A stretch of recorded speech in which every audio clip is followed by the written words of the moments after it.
Olá pessoal, vamos lá dar sequência aqui aos nossos estudos, né? Dessa vez continuando aqui com os exercícios contextualizados, ok? Questão número 9 do Enem.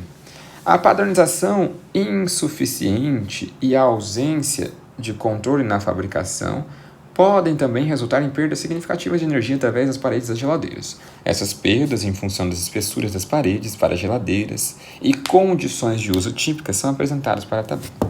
Então, ele dá aqui as espessuras das paredes, né, em centímetros, e a perda térmica mensal em kWh. Aí, ele continua o enunciado, né?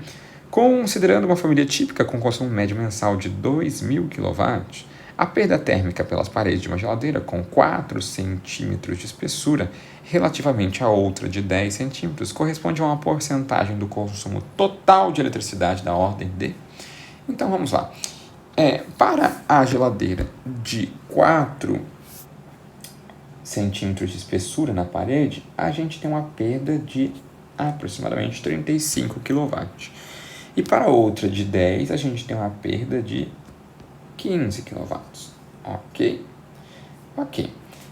A diferença aqui de um para outro, né, é de 20 kWh, né? 20 kWh, de uma de 4 para 10. Ok? Uma economia bastante significativa para uma parede de 10 centímetros em relação a uma de 4, né? Ok? Aí ele pergunta quanto que isso vale em relação ao consumo mensal da família. Ora, o consumo mensal da família é de 200 kWh. Isso corresponde a 100% do que a família consome.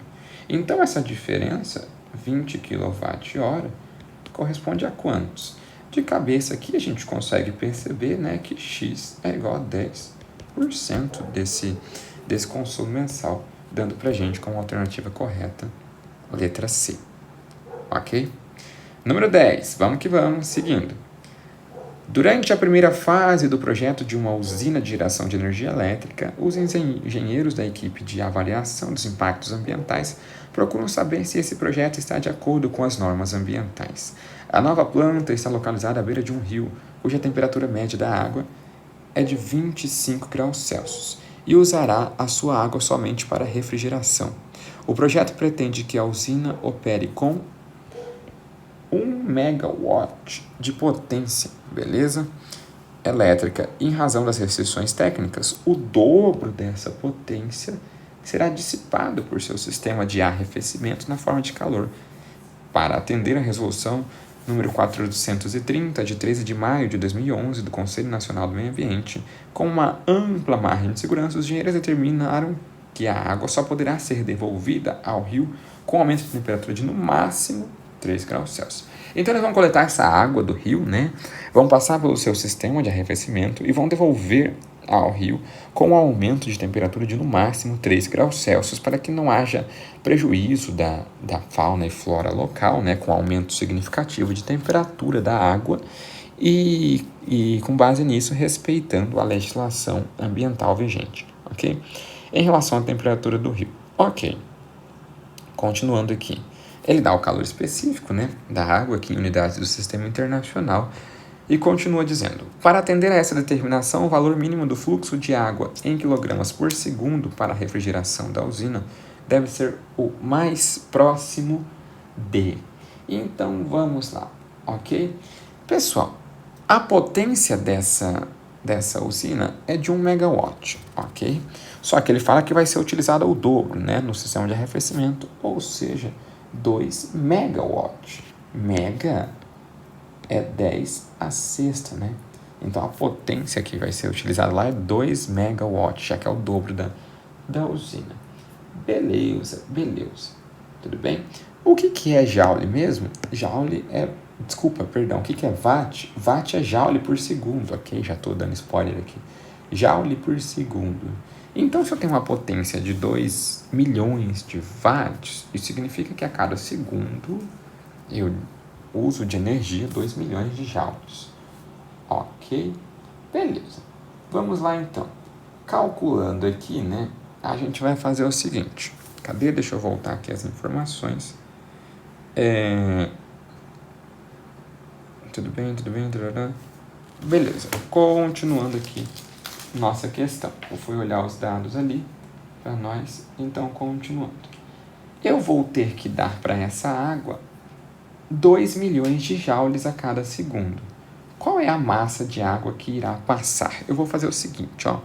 Vindo aqui, vou pegar essa informação que a gente tem, beleza? Essa potência, né, é joule por segundo, ok? Vou pegar o joule e o watt e transformar em joule por segundo, para ficar mais fácil. Então, a cada 1 segundo, eu uso 2 milhões de joules. Se eu pegar esses 2 milhões de joules por segundo e usar para aquecer a água, vou ficar assim, ó, Q é igual a MC delta θ, ou seja, 2 vezes 10 a sexta joules. Qual é a massa de água que eu consigo aquecer? Sabendo que o calor específico é 4 kg, então vou colocar quilo como 10 a terceira, joules por quilograma vezes grau Celsius, né? Qual ele dá aqui para mim, ó? 4 kJ por quilograma vezes grau Celsius. E eu vou promover um aquecimento de 3 graus Celsius. Beleza? Se a gente resolver essa questão, vamos chegar à conclusão de que a massa de água que iremos aquecer aqui vai ser o seguinte, ó, de cabeça, 4 vezes 3, 12, 2 dividido por 12, né? Isso vai dar 1/6. 1/6. Deixa eu ver aqui. Vezes 10 a terceira, né? Porque eu tenho esse 10 a sexta aqui, 10 a terceira. Ok? Eu vou fazer aqui por uma questão de tempo, né? Para o vídeo não ficar muito extenso, já vou fazer direto, tá bom? Isso aqui quilogramas, mas vocês podem conferir os cálculos com calma, tá bom? Quilogramas, essa é a massa de água, beleza? Que passa a cada 1 segundo, já que a gente está tratando de joules por segundo. Legal. Quanto é 1 dividido por 6? 1 dividido por 6 é aproximadamente, né? 0,16666. Vou colocar essa barrinha aqui em cima, que significa que ele repete-se periodicamente, né? Esse 6. Vezes 10 a terceira, dando para nós um valor de 166,66666 quilogramas, né? Ok? Ou seja, aproximadamente 167 quilogramas por segundo. Resposta letra C. Beleza? Número 11. Vamos lá, continuando nossas discussões. PUC, São Paulo. Com a finalidade de aproveitar os recursos naturais, ok? O proprietário de um sítio instalou uma roda d'água conectada a um gerador elétrico com o objetivo de produzir eletricidade, que será utilizado no aquecimento de 100 litros de água. Então, colocar aqui 100 litros de água para usos diversos que sofrerão uma variação de temperatura de 90 Fahrenheit. A roda d'água instalada possui uma eficiência de 20% e será movimentada por 300 litros de água por segundo e despencam em queda livre de 4 metros. Para se obter a variação de temperatura desejada, serão necessárias em horas aproximadamente. Então, vamos lá. Pessoal, para a gente resolver essa questão, vamos fazer o seguinte, ok? Qual é, por exemplo, cadê... O que eu vou dizer aqui? Beleza. Qual é a energia, né? A energia potencial gravitacional que essa água vai ter, ok? Quando ela mover a roda d'água, né? Ela tem 300 litros de água que cai de uma altura de 4 metros. A energia que ela tem é a tal da energia potencial gravitacional, que a gente calcula como mgh. Não sei se vocês já chegaram nessa parte lá da mecânica, na aula da física 1, né? Mas vamos calcular aqui, ó. Essa energia potencial gravitacional é a massa de água. 300 litros equivale a 300 quilos, não é mesmo? Então, vou colocar aqui, ó, 300 quilogramas. Tudo bem? A gravidade, ele me dá aqui, que vale aproximadamente 10 metros por segundo ao quadrado, de uma altura de 4 metros. Ou seja, essa energia potencial gravitacional vai dar um valor de 12.000 joules.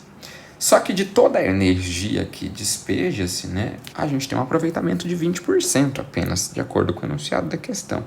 tá aqui, ó, 20% de aproveitamento, né? Se eu calcular 20% de 12.000, né? 20% de 12.000, isso dá um valor de 2.400 joules. Legal. Se eu usar esses 2.400 para aquecer água, ok? Quanto que eu vou... quanta de água que eu vou aquecer, ok? Não, perdão, vamos pensar assim, agora vamos pensar diferente, perdão. Quanto de energia que eu vou precisar para aquecer? Eu ia para um caminho, desculpa, preferi alterar aqui, por achar mais fácil.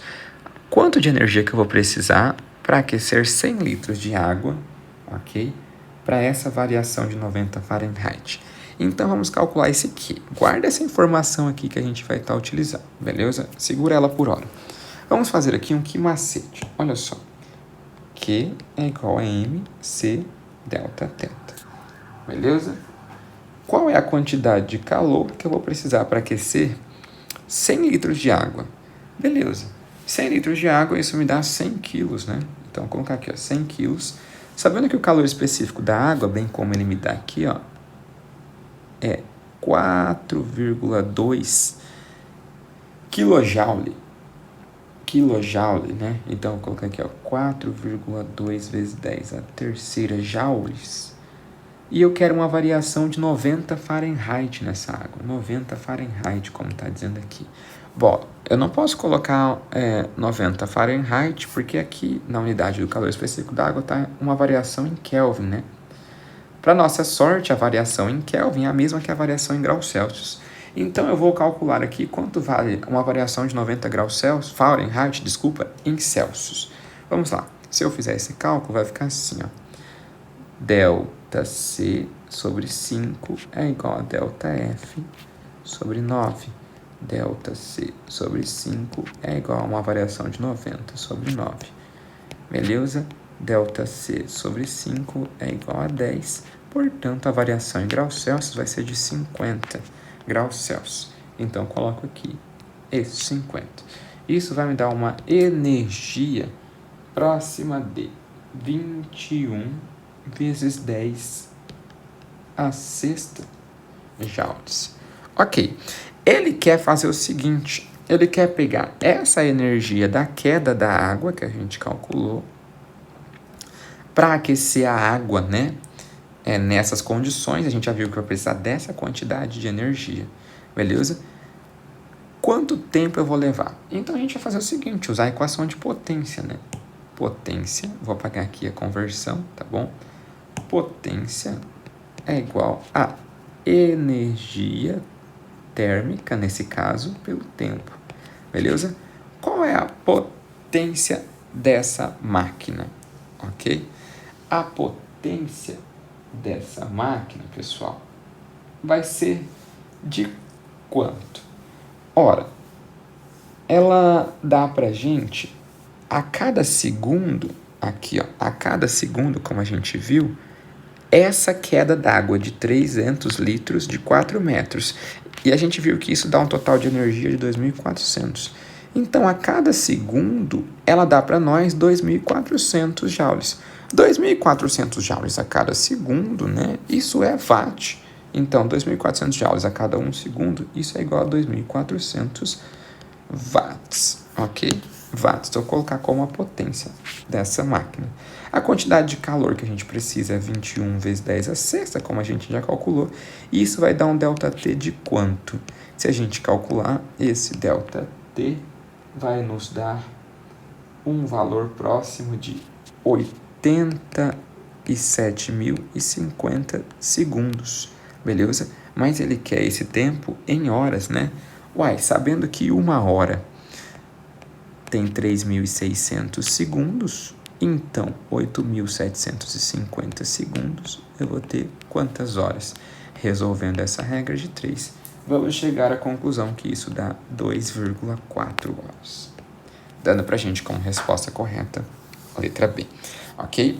Pessoal, desculpa pular bastante etapa, tá? É porque senão os vídeos ficam muito longos e eu acho que deve ser muito cansativo é ficar assistindo um vídeo muito longo, tá bom? Até porque a maioria de vocês vai procurar as dúvidas nas questões específicas, tá? Então, na sua questão, você para, assiste o vídeo com calma quando estiver resolvendo ela e aí faz os cálculos para ter certeza, até porque é importante que vocês treinem sozinhos e sozinhas, tá? Belezinha? Então, vamos lá. Continuando, número 12. EAR. Um buffet foi contratado para servir 100 convidados. Entre os itens do cardápio constava água a 10 graus Celsius. Sabendo que o buffet tinha em seu estoque 30 litros de água a 25, determine a quantidade necessária de gelos em quilogramas a 0 graus para obter água a uma temperatura de 10. Então é o seguinte, eu tenho 30 litros de água que está a 25, mas eu quero que ela seja servida a 10, não a 25. Para isso, vou colocar gelo, que está a 0 graus. Beleza? Quanto de gelo que eu vou ter que colocar para que isso aconteça? Supondo que eu só vou ter troca de calor entre a água e o gelo, eu posso dizer o seguinte, ó, que todo o calor da água somado com todo o calor do gelo, isso tem que dar 0, né? Pelo princípio da troca de calor. Beleza? Igual a gente viu em aula. Beleza. Só que aqui tem um porém, pessoal. Eu vou montar aqui o gráfico desse gelo para a gente ver melhor o entendimento. Esse gelo está a qual temperatura mesmo? Esse gelo está a 0, né? Então, eu vou colocar aqui um gráfico da temperatura. Em função do que, por exemplo? Esse gelo está a 0 graus. Então, antes eu vou precisar derreter todo esse gelo e depois elevar a sua temperatura até 10 graus Celsius. Ok? Aqui até 10 graus Celsius. Então, eu tenho duas etapas para esse gelo. Eu tenho uma etapa de derretimento, que é um calor latente, e uma etapa de mudança de temperatura, que é o calor sensível, né? Então, eu vou pegar esse aqui do gelo aqui, ó, aqui da água, e vou subdividir em dois. O calor latente do gelo mais o calor sensível do gelo, que já se tornou líquido depois disso, né? Então, vamos aqui resolver a nossa question. Agora está devidamente montado, ó, calor da água, MC delta θ da água, né? Vou colocar aqui, ó, M1 C1 delta θ 1. Calor latente do gelo, ML, beleza? Eu vou chamar isso aqui de M2, mais M2 C2 delta θ 2. Ok? Substituindo os devidos valores aqui, vamos lá. Eu vou abrir uma página aqui para a gente poder calcular melhor. Ok? A gente chegou a essa conclusão aqui, ó. Perdão, vou só repetir. Massa de água vezes o C da água vezes o delta θ da água, mais a massa de gelo vezes o calor latente do gelo, mais a massa de gelo vezes o calor específico já na forma líquida, né? Vezes a variação de temperatura desse gelo. Isso tem que dar 0. Qual é a massa de água? Eu tenho 30 litros. Se eu tenho 30 litros, isso me dá 30 quilos, ou seja, 30.000 gramas. Sabendo que o calor específico da água é 1 caloria por grama vezes graus Celsius, e essa água vai sair de 25 e chegar a 10, ou seja, ela tem uma variação negativa de 25 até 10, diminuiu 15 graus Celsius. A massa de gelo é o que a gente quer saber, o calor latente, ele nos dá aqui, beleza? 80 calorias por grama, tá? Essa unidade está errada, não tem esse grau Celsius aqui. É 80 calorias por grama. Então, vou colocar aqui 80. Mais a massa do gelo, só que agora já líquido, né? Só que ele é líquido, então é o mesmo calor específico da água líquida, 1. Uma variação de temperatura, ele sai de 0 e chega a 10, então variou 10 positivamente. Agora, basta que a gente isole esse M2, ok? Vamos chegar à seguinte conclusão. Aqui vai dar menos 450 vezes 10 a terceira, mais 80M2, mais 10M2. Isso é igual a 0. Portanto, 90M2 é igual a 450 positivo, né? Uma vez que eu mudei de membro. Então, M2 é igual a 450 vezes 10 a terceira, dividido por 90. Esse M2 vai dar, ó, 45 dividido por 9, isso vai dar 5 vezes 10 a terceira gramas, ok? Todavia, a gente sabe que esse 10 a terceira eu posso suprimi-lo e colocar um K de quilo no seu lugar, resultando em 5 quilogramas. E para a gente, a alternativa correta, letra D. Beleza? Vamos para a próxima questão. Número 13, ok? Um gaúcho deseja tomar seu chimarrão e para isso vai aquecer 0,8 litros, né? Ou seja, 800 ml de água, que está a 20 graus Celsius até 70 graus Celsius. Ele conta com um aquecedor de imersão que deverá ser ligado a uma fonte de 120 volts, sendo a resistência desse aquecedor de 30 ohms. Quanto tempo ele deverá esperar em segundos até que a água atinja a temperatura desejada? Então, vamos lá, pessoal. Primeira coisa, para eu saber do tempo, eu vou relacionar aqui a potência, que é a quantidade de calor num certo tempo. É daqui que vai sair a minha informação do tempo. Eu preciso antes saber qual é a potência desse aparelho, desse aquecedor, né? Beleza? Quanto de energia que ele dá por cada instante de tempo e quanto de energia que eu gasto para aquecer essa água. Então, vou calcular primeiramente esse Q aqui isoladamente. Ó. Q é igual a MC delta θ. Q é igual, qual é a massa de água? 0,8 litros, isso dá 800 ml, ou seja, 800 gramas. Sabendo que o calor específico é 1, ok? Calor específico da água é 1 caloria por grama vezes grau Celsius, beleza? E a variação de temperatura vai ser quanto? Ele sai de 20 até 70, ou seja, 50. Esse Q vai nos dar um valor, deixa eu colocar aqui, próximo de 5 vezes 8, 40 mil calorias. Todavia, eu vou converter esse 40 mil para joules. Eu sei que 40 mil... Perdão, deixa eu tirar aqui. Eu sei que uma caloria corresponde a 4,2 joules. 40 mil, que eu vou escrever 4 vezes 10 a quarta calorias, corresponde a quantos joules? Fazendo essa multiplicação aqui, ó. Vamos lá, vou fazer com vocês bem rapidão. Vai chegar à conclusão de que 4,2 vezes 4, isso vai dar 16,8 vezes 10 a quarta joules, ok? Beleza, então eu já sei a quantidade de energia que eu vou precisar para aquecer essa água em joules. Qual é a potência desse aparelho? Bom, para eu calcular a potência desse aparelho, né, eu vou pensar nas relações da elétrica aqui, né? Vamos fazer aqui. Eu posso vir, por exemplo, e calcular por aqui, ó, potência elétrica. A gente calcula pelo pio, né? Todavia, a gente não tem a informação dessa corrente, mas a gente sabe a DDP, que é 220 volts, e sabemos a resistência desse aparelho, né? Que ele nos dá, que é 30 ohms. Existe uma relação alternativa aqui, que é o chamado PUR, ok? Vocês devem ter visto isso na aula de Física 3, ok? Na aula de Elétrica. Então, vamos lá resolver aqui os nossos cálculos. Sabendo que a DDP é de 120, perdão, eu falei 220, é 120, desculpa. 120 ao quadrado dividido por 30. Essa potência vai dar 120 ao quadrado, isso dá 14.400 dividido por 30. Ou seja, vai dar 1.200. Deixa eu só fazer aqui rapidão. 14.400 dividido por 30 vai dar 480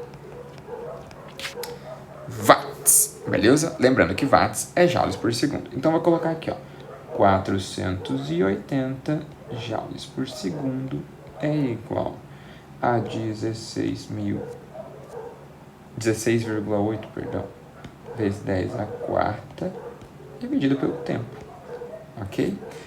Se a gente calcular esse tempo, chegaremos à conclusão aqui, ó, que ΔT, vamos lá, ΔT vai ser 16,8 vezes 10 a quarta, dividido por 480, ok?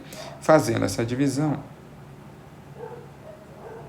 chegaremos à conclusão que isso vai nos dar um valor de 350 segundos. Se fosse em minutos, seria 5 minutos e 50 segundos aproximadamente. mas já está em segundos aqui. A alternativa letra B, ok? Continuando, questão número 14, ok? Uma forma de aquecer água é usando aquecedores elétricos de imersão, igual à da questão anterior, né? Dispositivos que transformam energia elétrica em energia térmica mediante o uso de resistores elétricos. Um desses aquecedores, projetado para fornecer água na razão de 500 calorias por segundo. Então, repare nessa informação preciosíssima aqui, ó. 400 calorias por segundo. Isso aqui já é a nossa potência, né? Porque o que é potência mesmo? Potência não é energia pelo tempo, beleza? Energia, no caso, se for calor, eu posso trocar esse E por um Q, né? Seria caloria por segundo, beleza? Então, isso é a nossa potência já. Eu vou aquecer 500 gramas de água, que isso vai sair de 20 até 80, sabendo que o calor específico é 1, beleza? Qual é o tempo necessário para esse aquecimento? Então, vamos aqui, ó, eu sei que potência é igual aqui por ΔT, beleza? Potência, o que é esse? É um calor sensível, né? ΔT, ok? A potência a gente já sabe que é de 500 calorias por segundo, sabendo que a massa é de 500 gramas. O calor específico é 1 caloria por grama vezes grau Celsius. A variação de temperatura de 20 até 80 é de 60, né? Quanto tempo vai dar isso? Se a gente resolver essa questão, né? Isso aqui, ó, olha que maravilha, eu tenho 500 desse lado, 500 desse lado. Beleza, vai resultar pra gente que ΔT é igual a 60 segundos. A alternativa, letra A, ok? Vamos para a próxima questão. Número 15. Se um pouco de café quente é derramado da mesma quantidade sobre a camisa e a calça de uma pessoa, e ela quase que imediatamente sente aumentar a temperatura na região da camisa onde caiu o café, mas praticamente não sente o aumento de temperatura na região da calça onde caiu o café, pode-se dizer que o tecido da... Então vamos lá. Letra A. Calça tem maior capacidade térmica que o tecido da camisa? Bom, a ideia aqui é basicamente o seguinte, ó. Vamos pensar então nessa letra A. O que é capacidade térmica? Capacidade térmica é a variação, é o Q sobre a variação de temperatura. Ia fazer no contrário, né? A quantidade de energia que eu dou na forma de calor pela variação de temperatura. Ok? Vamos lá. Se a quantidade de calor trocada foi a mesma, porque o café deu a mesma quantidade de calor para a calça e para a camisa, né? Então, vou manter isso aqui constante. Uma vez que isso aqui é constante, quem sofrer a maior variação de temperatura implica numa menor capacidade térmica, né? Beleza? Pois são grandezas inversamente proporcionais aqui. Beleza? Quem sofreu a maior variação de temperatura? Foi a camiseta, porque eu senti isso mais fácil e a calça demorou. Então, se a camiseta sofreu uma maior variação de temperatura, significa que a capacidade térmica dela é menor do que da calça.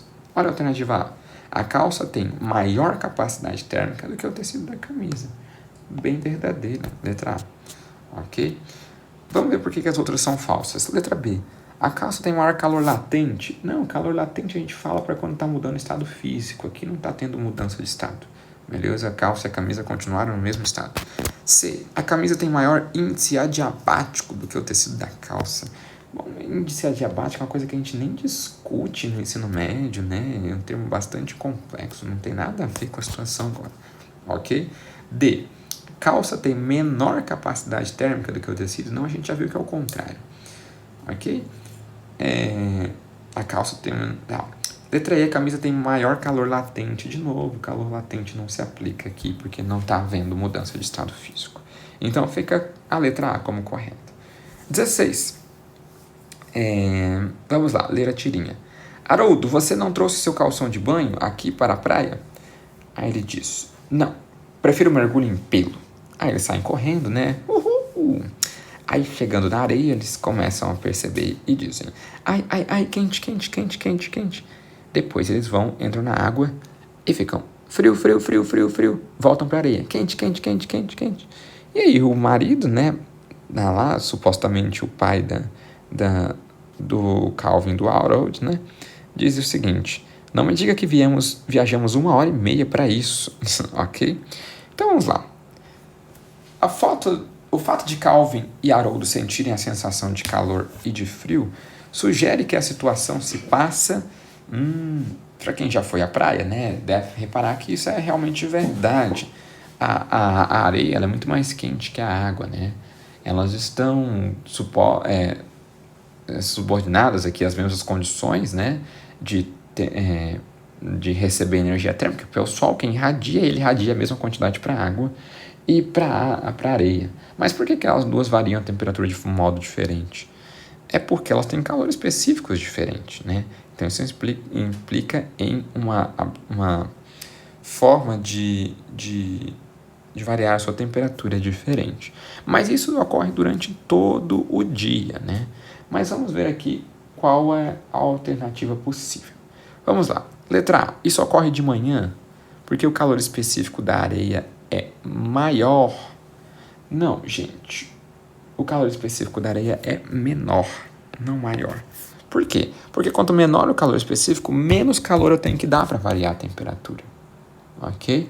Então é por isso que a areia varia a temperatura muito fácil. Eu dou pouquinho calor, ela já varia a temperatura muito. Então ela fica quente muito rápida.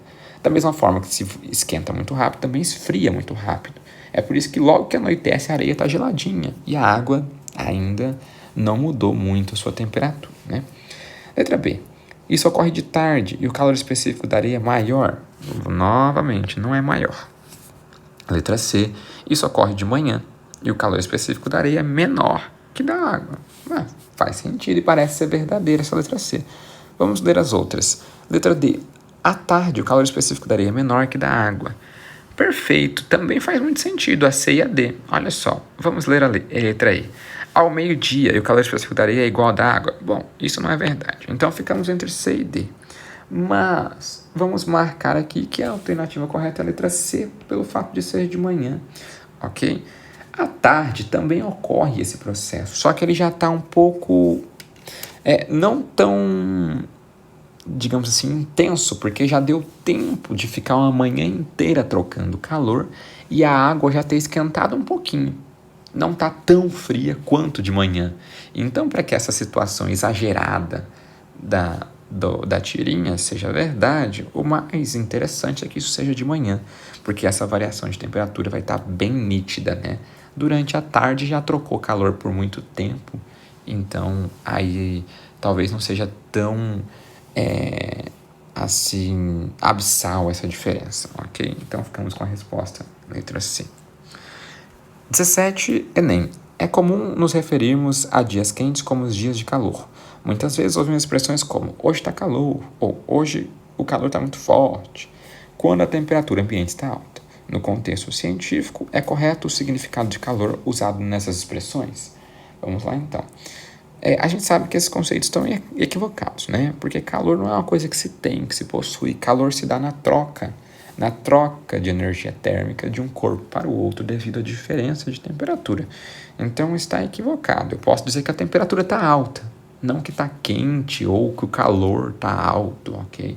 Não faz muito sentido cientificamente.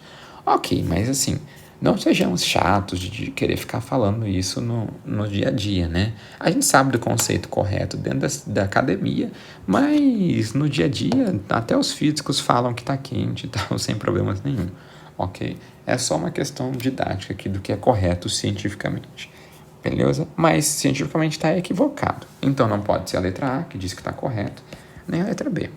Ficamos com C, D e E. Então, checaremos a letra C. Não, pois o calor é energia térmica em trânsito. Verdade.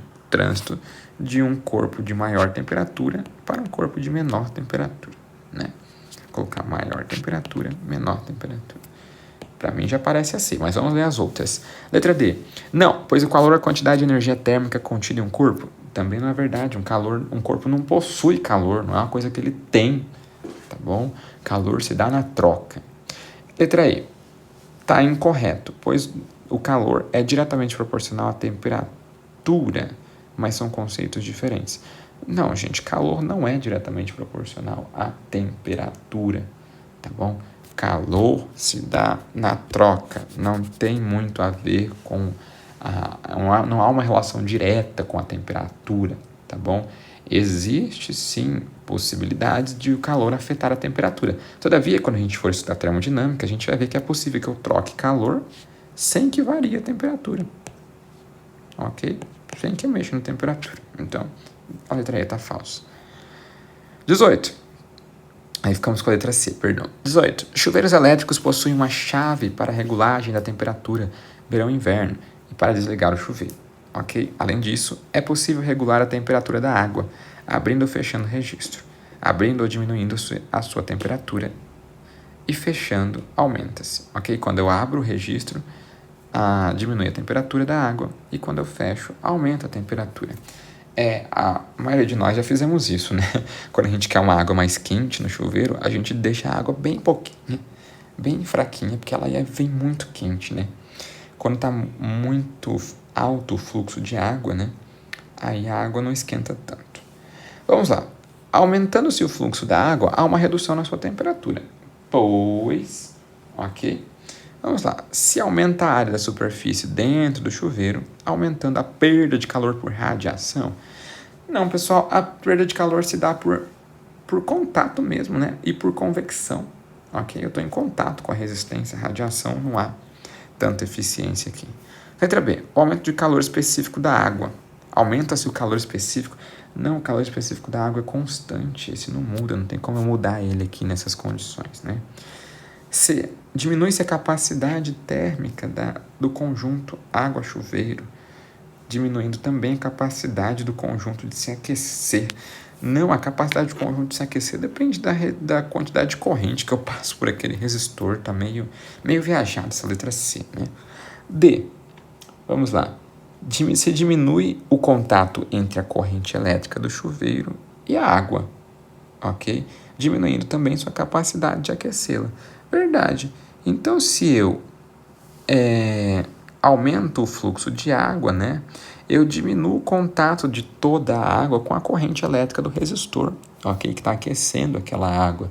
Porque vai passar muita água, só que nem toda a água vai entrar em contato direto com o resistor, porque tem muita água. Então, eu não vou conseguir aquecer toda a água bem, só pouca parte dessa água. E aí vai misturar e no final das contas a temperatura não vai ficar muito elevada. Okay? Então, a alternativa é correta. Temos duas alternativas D, né? Como conseguimos perceber aqui. Na verdade, era para ser alternativa E, beleza? E. Se diminui o tempo de contato entre a água e a resistência do chuveiro, diminuindo a transferência de calor. Ok? Não, o contato continua o mesmo, só que é muita massa de água para aquecer, né? Então, a gente vai ver que Q é igual a MC delta teta. Né? Eu tenho muita massa de água para aquecer, então não vou conseguir aquecer direto, né? Eu tenho mais massa, então vou precisar de mais calor, beleza? Então, por isso que vai dificultar aqui. Então, a alternativa correta, letra D, a primeira letra D, não a segunda letra D. Número 19. Um aquecedor solar consiste especialmente em uma serpentina de metal aquecida. Na parte inferior da serpentina soldada uma chapa metálica, que é o coletor solar. A forma da serpentina tem a finalidade de aumentar a área de contato do coletor com a própria radiação solar, se aumentar muito o tamanho do aquecedor.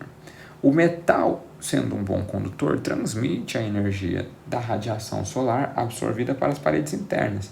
Daí, por condução para a água, a superfície deve ser recoberta com um material denominado material seletivo quente, para que absorva o máximo de radiação solar e emita o mínimo de radiação infravermelha. Ok? Os quadros relacionam a propriedade de alguns metais ou ligas metálicas utilizados na convecção. Então, eu quero um material que absorva, né, muito calor na tubulação e um outro material, né, que vai compor a chapa, né, que ela tem que absorver bastante também, só que ela não pode refletir muito, não pode perder muito, né, por radiação. Então, a gente já consegue chegar à conclusão aqui de que o seguinte, ó, a gente consegue chegar à conclusão de que o material que consegue absorver mais energia térmica aqui é o cobre, ó. Porque, ó, ele tem mais potência, né? Ou seja, energia por tempo, joules por segundo, por cada metro quadrado, né? Para cada variação de temperatura em Kelvin, né? Então ele absorve muito mais energia, né? Para cada grau de temperatura que esteja naquele dia, né? Para cada Kelvin que eu varie naquele dia. Então ele consegue nitidamente absorver mais energia. Agora eu quero um material que absorva muito e reflita pouco. Então eu vou escrever aqui, ó, absorve muito e reflete pouco. Essa razão entre absorvância e reflexão da radiação solar, né, que eu escrevi aqui, nessa fração, esse número, quanto maior for a absorção e menor for a reflexão, né, eu vou ter um quociente aqui grande. Então, quanto maior esse quociente, esse resultado, maior é a minha absorção e menor é a minha reflexão, né? Então, essa razão tem que ser o maior número possível, né? Beleza? Então, o maior aqui é esse da letra A. Esse material seletivo quente tipo A, ok? Então, a gente chega à conclusão correta de que tem que ser a letra E. Cobre e material seletivo tipo A. Ok? Então, vamos aqui ao final, a nossa última questão deste vídeo, ok? Enem.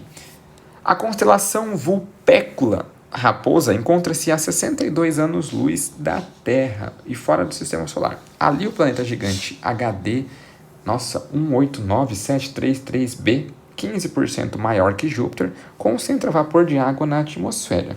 A temperatura de vapor atinge 90 graus Celsius. Nossa, a água está sempre lá, de alguma forma, mas às vezes é possível que seja escondida por outros tipos de nuvens, afirma o astrônomo Spitzer Science Center, o astrônomo do Spitzer Science Center, né? SSC, com sede em Pasadena, Califórnia, responsável pela descoberta. A água foi detectada pelo espectrógrafo infravermelho, um aparelho de telescópio espacial Spitzer. Ok, vamos lá. De acordo com o texto, o planeta concentra vapor de água em sua atmosfera a 90 graus Celsius. Desculpa, 900 graus Celsius. Sobre a vaporização, infere-se que, letra A, o vapor da água no planeta é certo que existe. Se há vapor da água, no planeta é certo que existe água no estado líquido também? Bom, isso não é uma afirmativa verdadeira, né? Então, a gente não consegue afirmar isso. Se tem vapor, não é uma relação assim, se tem fumaça a fogo, bom, não é válido aqui nesse caso, né? Se há vapor, quer dizer que tem líquido? Não necessariamente, ok? Continuando.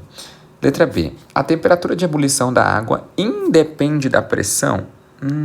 Eu nem vou continuar lendo, tá? Porque isso é falso, tá bom? A gente vai ver... Não sei se tem, não me lembro se tem isso ao longo do ano, né? Sobre o diagrama de fases, né? A gente vê que a temperatura da água de ebulição depende da pressão. É por isso que a gente utiliza a panela de pressão, né? Porque ela aumenta a pressão, fazendo com que a temperatura da água, de ebulição da água, seja maior do que 100. A água não ferve a mesma temperatura no Rio de Janeiro, que está ao nível do mar, do que lá em Machu Picchu, no Peru, que está numa altitude muito alta. Quando eu vario a altitude, eu mudo a pressão e, consequentemente, a temperatura de ebulição. Então, vamos lá. Errada essa. Letra C. Ok? Letra C. O calor de vaporização da água é o calor necessário para fazer 1 kg de água líquida se transformar em 1 kg de vapor de água a 100 graus Celsius. Sim, isso aqui numa pressão de 1 atm, né? Obviamente. Isso é verdade. É o calor latente de vaporização, né? Ok? É o que eu preciso para para pegar 1 kg de água líquida, transformar em vapor, quando ela estiver a 100 graus Celsius. Ok? Obviamente, faltou a questão acrescentar isso tudo a 1 atm, tá bom? Porque essa temperatura de vaporização pode variar de acordo com a pressão. Então, chegamos à alternativa C. Vamos às outras. D. Um líquido pode ser superaquecido acima da sua temperatura de ebulição normal, mas, de forma nenhuma, esse líquido haverá formação de bolhas. Nada a ver. ok? Vai formar bolha pela corrente de convecção, é natural isso. E letra E, a água em uma panela pode atingir a temperatura de ebulição em alguns minutos e é necessário muito menos tempo para fazer a água vaporizar completamente. Peraí, a água em uma panela pode atingir a temperatura de ebulição em alguns minutos, tudo bem. E é necessário muito menos tempo para fazer a água vaporizar completamente. Isso tá falso, tá? Porque o calor que eu preciso fazer para a água chegar a 100 graus Celsius é o calor sensível, né? É a massa de água vezes o calor específico vezes o ΔT, ok? E depois é o Q é igual a ml para vaporizar essa água. Pessoal, esse L aqui é muito alto no vapor, beleza? Então eu vou precisar de um Q muito alto, né? Então, se eu preciso de um Q muito grande, a potência, né, vai ser, que é Q sobre ΔT. Se eu tenho um Q muito grande, eu vou precisar de um tempo também muito grande para que isso aconteça, beleza? Então, ela é falsa, dando pra gente a alternativa correta é a letra C. Bom, desculpa aí a pressa, a fala meio corrida para não ficar muito extenso, tá? Qualquer coisa estou à disposição de vocês. Muito obrigado pelo carinho, pela atenção e vamos agora para o vídeo 3. Valeu e até a próxima, pessoal!